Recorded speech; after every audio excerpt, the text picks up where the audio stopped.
नमस्ते छात्रगण। वाक्य के दो भेद होते हैं।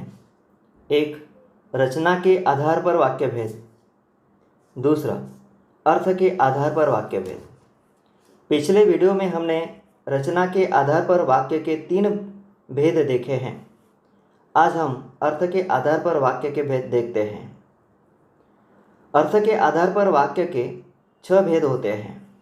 1 विधानार्थक वाक्य, 2 निषेधार्थक वाक्य, 3 प्रश्नार्थक वाक्य, 4 आज्ञार्थक वाक्य, 5 विस्मयार्थक वाक्य, 6 संदेह सूचक वाक्य। पहला भेद विधानार्थक वाक्य। परिभाषा देखते हैं। जिस वाक्य में किसी बात के होने या करने का बोध होता है उसे विधानार्थक वाक्य कहते हैं। उदाहरण देखते हैं। भारत एक महान देश है। 2 मैं सिरचन को मनाने गया। 3 आंखों से आंसू उतर आए।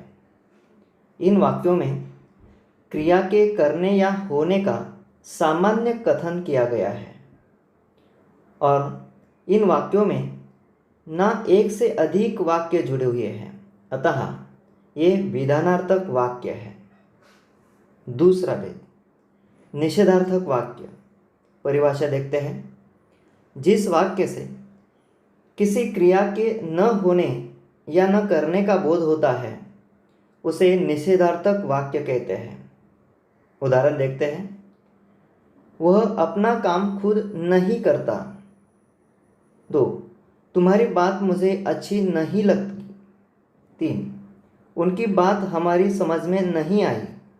छात्रगण, इन वाक्यों में कार्य न होने का भाव प्रकट हो रहा है, यानी निषेध प्रकट हो रहा है।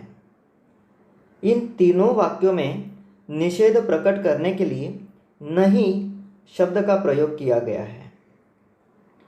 निषेध प्रकट करने के लिए वाक्य में नहीं, न, मत आदि शब्दों का प्रयोग किया जाता है। तीसरा भेद प्रश्नार्थक वाक्य।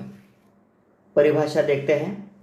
जिस वाक्य में किसी प्रकार का प्रश्न पूछने का बोध होता है उसे प्रश्नार्थक वाक्य कहते हैं। उदाहरण देखते हैं। तुम कहाँ जा रहे हो? इस वाक्य में कहाँ इस प्रश्नसूचक शब्द का प्रयोग हुआ है, अतः यह प्रश्नसूचक वाक्य है। दूसरा वाक्य आपका क्या ख्याल है?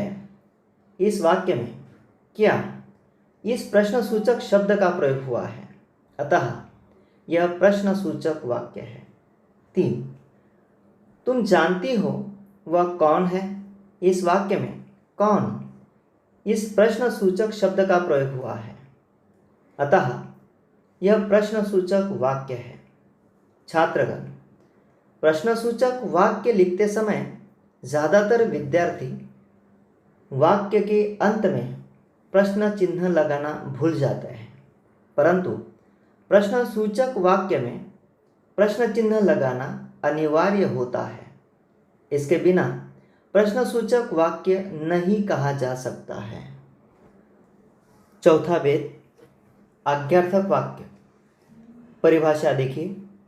जिस वाक्य में किसी भी प्रकार की आज्ञा, प्रार्थना या निर्देश का बोध होता है उसे आज्ञार्थक वाक्य कहते हैं। उदाहरण देखते हैं। नागर जी आप लिखते रहिए। इस वाक्य में लेखक अमृतलाल नागर जी को लेखन करने के लिए प्रार्थना की गई है, अतः यह आज्ञार्थक वाक्य है। दूसरा काकी उठो भोजन कर लो। इस वाक्य में भोजन करने के लिए निर्देश दिया गया है, अतः यह आज्ञार्थक वाक्य है। तीसरा रूपा बड़ों का सम्मान करो।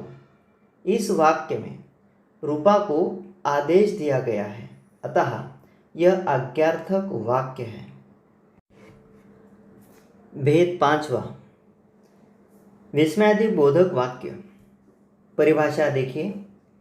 जिस वाक्य से मन के विविध भाव हर्ष, शोक, घृणा, आश्चर्य आदि का बोध होता है उसे विस्मयादि बोधक वाक्य कहते हैं। उदाहरण देखते हैं। हे दयामय भगवान, मुझसे बड़ी भारी भूल हो गई है। इस वाक्य में दुख की भावना प्रकट हो रही है। दूसरा वाक्य, आह कैसी सुगंध है। इस वाक्य में प्रसन्नता का भाव प्रकट हो रहा है। तीसरा उदाहरण, वाह बड़ा आनंद है। इस वाक्य से खुशी या आनंद का भाव प्रकट हो रहा है। अतः ये तीनों वाक्य विस्मयादि बोधक वाक्य है। इस वाक्य की विशेषता यह होती है कि यह वाक्य आश्चर्य चिन्ह के साथ लिखा जाता है। 6. संदेह सूचक वाक्य। परिभाषा देखते हैं। जिस वाक्य से संदेह या संभावना का बोध होता है उसे संदेह सूचक वाक्य कहते हैं। उदाहरण देखते हैं। शायद उसने खाना खाया होगा। इस वाक्य में निश्चितता नहीं है। शायद खाया होगा यानी संदेह सूचित हो रहा है। 2. आज से अरबों वर्ष पूर्व पृथ्वी का जन्म हुआ होगा। इस वाक्य में संभावना जताई गई है। तीसरा, आज वर्षा हो सकती है। इस वाक्य से भी संभावना प्रकट की गई है। अतः ये तीनों वाक्य संदेह सूचक वाक्य है।